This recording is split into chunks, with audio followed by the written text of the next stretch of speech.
Hello friends, आज मैं आपनलोकर ओसरत লৈ আহিছো ग्रेड 4 केइटामान गुरुत्वपूर्ण प्रश्नर उत्तर और एनेको धৰণৰ प्रश्नসমূहे बारे बारे आহি থাকে। सो ভিডিওটো স্কিপ নকৰি হেকলৈকে চাই থাকক। আজিৰ 1 নম্বৰৰ প্ৰশ্নটো হল দূৰদৰ্শন যোগে সম্প্ৰচাৰিত প্ৰথম অসমীয়া চলচ্চিত্ৰখনৰ নাম কি? ইয়াৰ এনসাৰ হ'ব বৃষ্টি। 2 নম্বৰ কম্পিউটাৰ বন্ধ কৰিবলৈ কি কৰিব লাগে? কম্পিউটাৰ বন্ধ কৰিবলৈ শাটডাউন কৰিব লাগে। 3 নম্বৰ সেফটি পিন কোনে আৱিষ্কাৰ কৰিছিল? ইয়াৰ এনসাৰ হ'ব ওয়াল্টাৰ হেণ্টে 1849 চনত সেফটি পিন আৱিষ্কাৰ কৰিছিল। 4 নম্বৰ BIOSৰ সম্পূৰ্ণ ৰূপ কি? Basic input output system. BIOSৰ সম্পূৰ্ণ ৰূপটো হ'ল বেসিক ইনপুট আউটপুট সিস্টেম। 5 নম্বৰৰ প্ৰশ্ন আলি আই লিগাং উৎসৱৰ আই শব্দটোৰ অৰ্থ কি? আই শব্দটোৰ অৰ্থ হ'ল ফল। আপোনালোকে গোটেইখিনি চাই ল'ব। আলিৰ অৰ্থ চাব, আইৰ অৰ্থ আৰু লিগাঙৰ অৰ্থসমূহ চাই ল'ব। 6 নম্বৰ লোহিত ৰক্তকণিকা ক'ত সৃষ্টি হয়? হাড়ৰ মজ্জাত। 7 নম্বৰ আৰ্মেনিয়াৰ ৰাজধানী ক'ত? ইয়েৰেভান। 8 নম্বৰ আজাৰবাইজানৰ ৰাজধানী ক'ত? আজাৰবাইজানৰ ৰাজধানী হ'ল বাকা। 9 নম্বৰৰ প্ৰশ্ন কোনটো ৰেচন ক্ৰিয়াৰ অংশ নহয়? চকু। অপশ্যন দিয়া আছিল, অপশ্যন কেইটাৰ ভিতৰত চকু আছিল ৰেচন ক্ৰিয়াৰ অংশ নহয়। 10 নম্বৰ বগা জিৰাফ ক'ত পোৱা যায়? কেনিয়া। বগা হাতী ক'ত পোৱা যায়? তেনেকুৱা প্ৰশ্নসমূহ চাই ল'ব। সো বগা জিৰাফ কেনিয়াত পোৱা যায়। 11 নম্বৰ এছীয় সিংহ ক'ত পোৱা যায়? এছীয় সিংহ গিৰি ৰাষ্ট্ৰীয় উদ্যানত পোৱা যায়। 12 নম্বৰ ৰাষ্ট্ৰীয় যুৱ দিৱস কেতিয়া পালন কৰা হয়?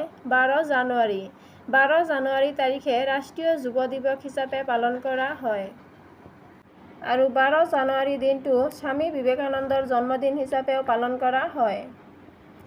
13 নম্বৰৰ প্ৰশ্ন পৃথিৱীৰ আটাইতকৈ পুৰণি খেল কোনটো? মল্লযুঁজ। 14 নম্বৰ কিমান চনত ভগেশ্বৰ বৰুৱা এছিয়ান খেলৰ মেডেল পাইছিল? 1966 চনত ভগেশ্বৰ বৰুৱা এছিয়ান খেলৰ মেডেল পাইছিল। 15 নম্বৰ ভাৰতৰ বৃহত্তম জনবহুল নগৰখনৰ নাম কি? মুম্বাই। 16 নম্বৰ অসমত সৰ্বপ্ৰথম কিমান চনত ৰেলপথ স্থাপন হৈছিল? 1882 চনত অসমত সৰ্বপ্ৰথম ৰেলপথ স্থাপন হৈছিল। 17 নম্বৰৰ প্ৰশ্ন কোন দেশে প্ৰথমে পৰীক্ষা আৰম্ভ কৰিছিল? চীন দেশে। চীন দেশে প্ৰথমে পৰীক্ষা আৰম্ভ কৰিছিল। 18 নম্বৰ অসম কৃষি বিশ্ববিদ্যালয় ক'ত আৰু কিমান চনত প্ৰতিষ্ঠা কৰিছিল?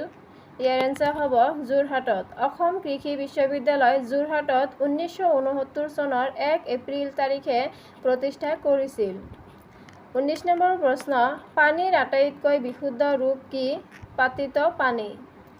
20 নম্বৰ কোনবিধ উদ্ভিদ বীজৰ পৰা বিকশিত হয়? মাকৈ আৰু গোমধান। মাকৈ আৰু গোমধান বীজৰ পৰা বিকশিত হয়। 21 নম্বৰৰ প্ৰশ্ন কাক গোলাপৰ নগৰ বোলা হয়? চণ্ডীগড়ক। চণ্ডীগড়ক গোলাপৰ নগৰ বোলা হয়। 22 নম্বৰৰ প্ৰশ্ন ভাৰতৰ প্ৰথমটো আঞ্চলিক দলৰ নাম কি? DMK। 23 নম্বৰ নাবাৰ্ড কিমান চনত গঠন হৈছিল? 1982 চনত নাবাৰ্ড গঠন হৈছিল। 24 নম্বৰ ৰাষ্ট্ৰীয় মহাকাশ দিৱস কোন তাৰিখে পালন কৰা হয়? 23 আগষ্ট। 23 আগষ্ট তাৰিখে ৰাষ্ট্ৰীয় মহাকাশ দিৱস পালন কৰা হয়। 25 নম্বৰৰ প্ৰশ্ন চন্দ্ৰযান 3 মিছনৰ লেণ্ডাৰখনৰ নাম কি আছিল? বিক্ৰম। 26 নম্বৰ সঞ্চয় কেই প্ৰকাৰৰ? সঞ্চয় 3 প্ৰকাৰৰ। 27 নম্বৰ অসমৰ প্ৰথমটো বেংকৰ নাম কি? গুৱাহাটী বেংক। 1926 চনত স্থাপিত হৈছিল। 28 নম্বৰ কাৰ হাতত কোহিনুৰ হীৰা আছে? ব্ৰিটেইনৰ হাতত। ব্ৰিটেইনৰ হাতত কোহিনুৰ হীৰা আছে। সো ফ্ৰেণ্ডছ যদি আপোনালোকৰ মোৰ ভিডিঅ'বোৰ চাই ভাল লাগে তেনেহ'লে যিসকলে মোৰ চেনেলটো ছাবস্ক্ৰাইব কৰা নাই তেওঁলোকে মোৰ চেনেলটো ছাবস্ক্ৰাইব কৰি দিব আৰু লগতে লাইক কমেণ্ট শ্বেয়াৰ কৰিব। আৰু আপোনালোকে যিসকলে 4 গ্ৰেডৰ পৰীক্ষা দিম বুলি ভাবি আছে তেওঁলোকে মন্ত্ৰী সম্পৰ্কে, ৰাজধানী সম্পৰ্কে আৰু বেংক সম্পৰ্কে এনেকুৱা ধৰণৰ প্ৰশ্নসমূহ ভালদৰে চাব। এনেকুৱাই সহজে আহি থাকে প্ৰশ্নসমূহ, বেছি কঠিনো নহয়। আৰু কোন তাৰিখে কি দিৱস হিচাপে পালন কৰা হয় তেনেকুৱা ধৰণৰ প্ৰশ্নসমূহো আপোনালোকে ভালদৰে চাব।